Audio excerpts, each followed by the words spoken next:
ওদেরকে আমরা দোষ দিব না, কারণ ওইখানে ওরা কাদের কয়জনকে বাঁচাবে, কারণ শত শত স্টুডেন্ট গুলিবিদ্ধ, সবাই বলতেছে আমাকে আগে নাও, আমাকে আগে নাও, আমি আর পারতেছি না। যখন আমি ব্যাকের সামনে একটু ব্যাক থেকে একটু সামনেই আত্মকর্মটা, ওখান থেকে আমরা প্রোটেস্ট করতেছিলাম পুলিশ বিজেপিকে। ওরা প্রথমে রাবার বুলেট টিয়ার সেল ছুটতেছিল, আমরা কিন্তু পিছু হতে নাই। যারা মানে ইফেক্টেড হচ্ছে তাদেরকে পিছনে নিয়ে যাওয়া হচ্ছে, বাকিরা সামনে রেখে যাচ্ছে, কেউ ভয় পায়নি। সবার একটাই ইচ্ছা, না আমরা যে পর্যন্ত জয় না করতে পারবো সেই পর্যন্ত আমরা এই লড়াই চালিয়ে যাব। আমরা হার মানতে শিখিনি, হার মানবো না। ওরা এত পরিমাণ 18-19 তারিখে এত পরিমাণ আমাদের উপর আক্রমণ করেছিল যে সাউন্ড গ্রেনেড গুলো ছুটছিল, আমার পাশের সহযোদ্ধার কান দিয়ে রক্ত বের হয়ে পড়ছিল, তারপরও একটা মানুষ একটু ভয় পায়নি। এখানে ব্রেকের সমন্বয়ক আছে, উনিও জানে আমি ব্রেকের সামনে দিকে, কারণ আমি কি তুমি ওইখানে যাওয়ার কোনো ওয়ে ছিল না, ব্রেকের সামনে থেকে আমরা অবস্থান করে ওইখান থেকে আমরা আন্দোলন করে যাই আর তিতুমির রেস্টুরেন্ট হয়েও।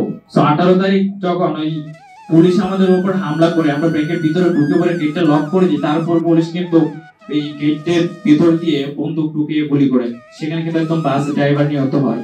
ওই দিনের যে পরিণতি, ওই দিন এত পরিমাণ হেলিকপ্টার থেকে টিয়ার শেল রাবার বুলেট ছুটতেছিল, ওদের কিছু লোক কানাডিয়ান ইউনিভার্সিটির উপরে আটকা ছিল, যার জন্য ওরা আমাদেরকে রাস্তা থেকে সরানোর জন্য হেলিকপ্টার থেকে রাবার বুলেট টিয়ার শেল ছুটতেছিল। বাট একটা স্টুডেন্টও ওখান থেকে এক পাও নড়ে নাই। 18 তারিখ আমার একটা রাবার বুলেট লাগছিল, ওই রাবার বুলেটটা বের করে কিন্তু পরের দিন আমি আবার আন্দোলনে আসি এই আহত অবস্থায়। তখন আমার পায়ে সামনের দিক দিয়ে একটা বুলেট ঢুকে, বিজিবি ফায়ার করে, বিজিবির ফায়ারটা সামনের দিক দিয়ে ঢুকে হাত, আমার যে হাড়টা ফিমেলের একবার উপর অংশে পেট থেকে 4 আঙ্গুল নিচে হবে, হাড় ভেঙে 8 টুকরো হয়ে পিছন দিয়ে মাংসের টুকরা নিয়ে বের হয়ে যায়, যে মাংসের টুকরাটা আমি নিজ চোখে দেখেছি।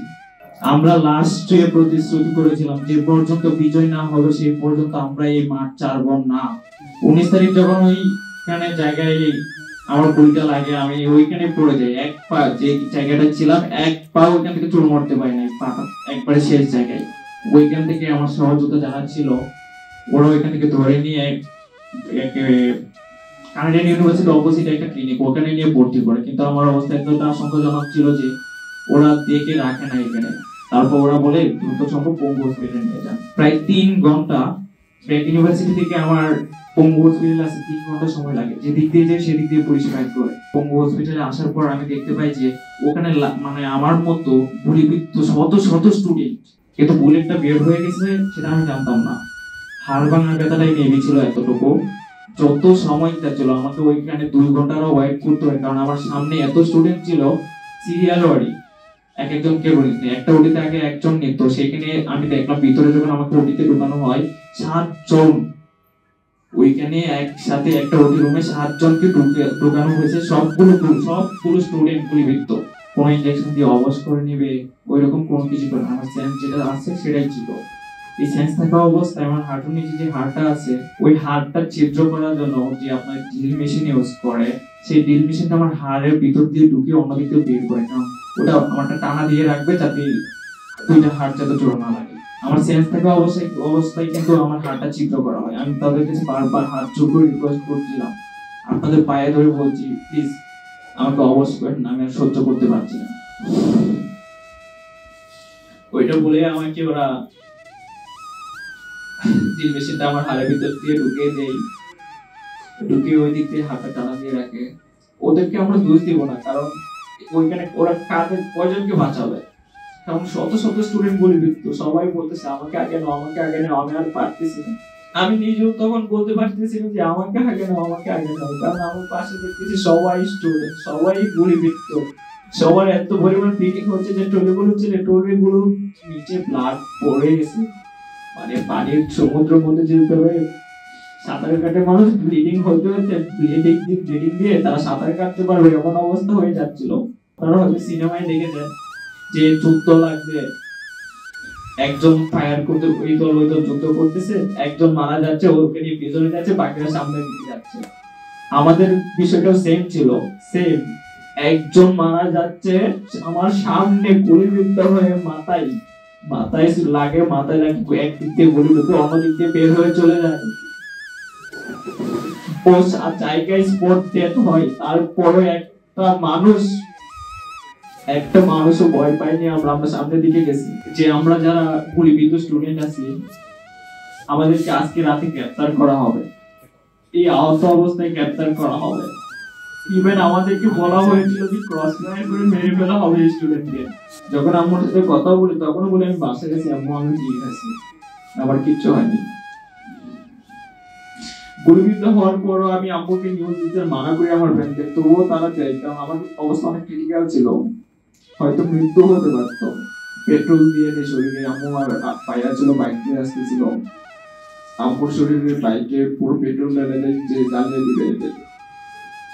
আম্মু ওদের কাছে করজোর করে রিকোয়েস্ট করছিল যে আমার ছেলে গুলিবিদ্ধ হয়েছে, তো আমাকে দেখতে যাও, আমার ছেলের কাছে যাইতে দাও একটু। আম্মু যখন আমাকে জড়িয়ে ধরছিল তখন আমি আম্মুর শরীর থেকে পেট্রোলের গন্ধ শুনতে পাচ্ছি।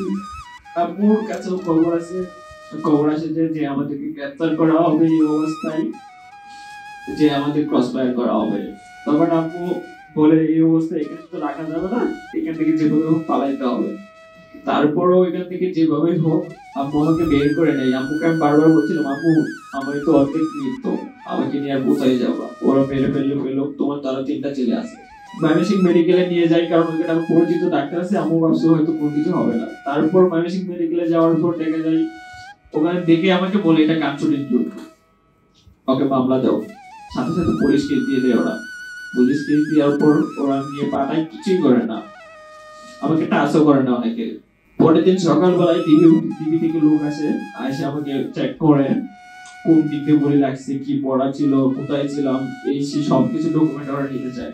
একদিন ওইখানে থাকার পর ওইখানে যে সার্জন ছিল, সার্জন থেকে কিছু পরীক্ষা নিরীক্ষা দেখার পর উনি বলে আমাকে যে তুমি এখানে থাকলে তো তোমার এটা ইনফেকশন হয়ে যাবে, অলরেডি ইনফেকশন হয়ে গেছে, একটা টেস্ট থেকে বলতেছি ইনফেকশন হয়ে গেছে, তোমার পা কেটে দিতে হবে। আমি বললাম না, আমি আমার পা কাটতে দিব না। তখন আম্মু আমার ফাইলগুলো নিয়ে প্রত্যেকটা ময়মনসিংহের প্রত্যেকটা প্রাইভেট হসপিটালে যায়, পপুলারে যায়, ল্যাবেটে যায়, নেক্সাসে যায়, কেউ আমাকে অ্যাকসেপ্ট করে না। একটা ক্লিনিক ছিল, একটা প্রাইভেট ক্লিনিক ছিল, 3 দিনের জন্য আমাকে অ্যাকসেপ্ট করবে।